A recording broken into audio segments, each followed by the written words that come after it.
So, can you please check the mic if that's okay? Then we'll start. Yeah, it's okay.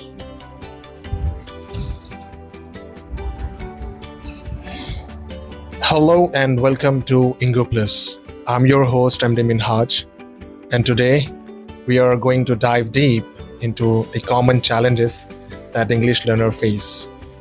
We have an amazing guest today, Miss Faria. Miss Faria, welcome to Ingo Plus podcast. Thank you, Minhas sir. I'm excited to be here and share some insights with your listeners.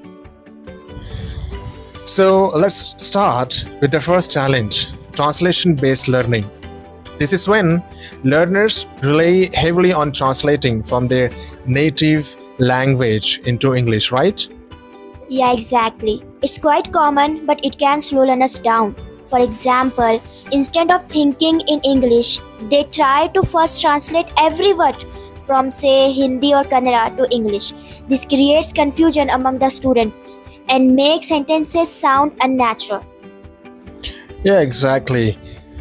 So, what is the solution? How can we avoid this? It takes practice to think directly in English. A better approach is to immerse yourself by watching English content or speaking simple sentences throughout the day. Exactly, well said. So, now another common issue is focusing too much on grammar. So, what's your take on that? Sir, grammar is important, but it shouldn't become a barrier. Some learners spend months trying to master rules, like when to use the past perfect tense, before they even start speaking. As a result, they lose confidence. So even I have noticed that people hesitate to speak because they are scared of making grammatical mistake. Yeah, the truth is, even native speakers make mistakes sometimes, sir. And that's okay, no problem. The goal should be to communicate your thoughts. Grammar will improve naturally by practicing. Exactly. So now let's go for the next challenge. That's mistake. Memorizing difficult or uncommon words. So can you explain why that's not helpful? Because the learners often try to learn unnecessary vocabulary. So what do you think? What is your opinion on this? Sir, many students think they need to learn fancy words like flabbergasted or impeccable or so on to sound fluent, but in real conversations, those words are rarely used. It's much better to focus on words you will use daily, like happy, important, or beautiful. Yes, exactly. It's not just about knowing words; it's about using them effectively. A simple sentence like "I'm excited" is much better than forcing in rare words which are unnatural or unuseful, right? Yeah, exactly. Practical vocabulary helps learners build confidence and fluency more quickly. Right. So now let's talk about the practice method.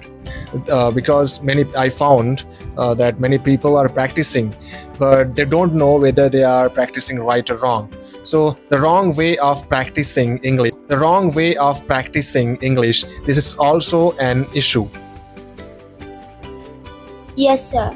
So can you please tell me how to avoid and what are the major issues? As I mentioned already, but I want your opinion also.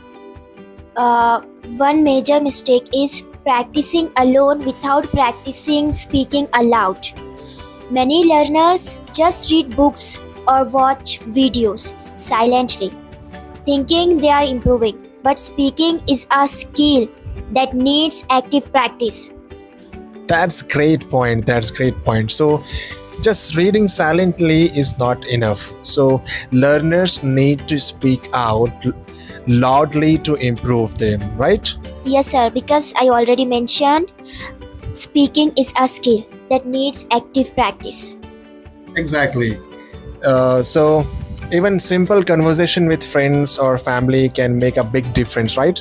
Yes, sir, exactly. So thank you very much, Miss Faria, being a part of the Ingo Plus podcast that we have started first time this initiative on our YouTube channel. So thank you once again, Miss Faria, for these practical tips. It's clear that learning English doesn't have to be difficult if we avoid these common pitfalls. So, translation based learning, so we're focusing on the grammar, unnecessary vocabulary, and incorrect practice method. So, thank you very much, Miss Faria. It was a pleasure being here. Minhaj, sir, I hope these insights help learners feel more confident on their journey. Thank you. Absolutely. And to all our listeners, remember English is just a tool for communication. Focus on the progress, not perfection. Thank you for tuning in to Ingo Plus. Until next time, keep learning and keep practicing.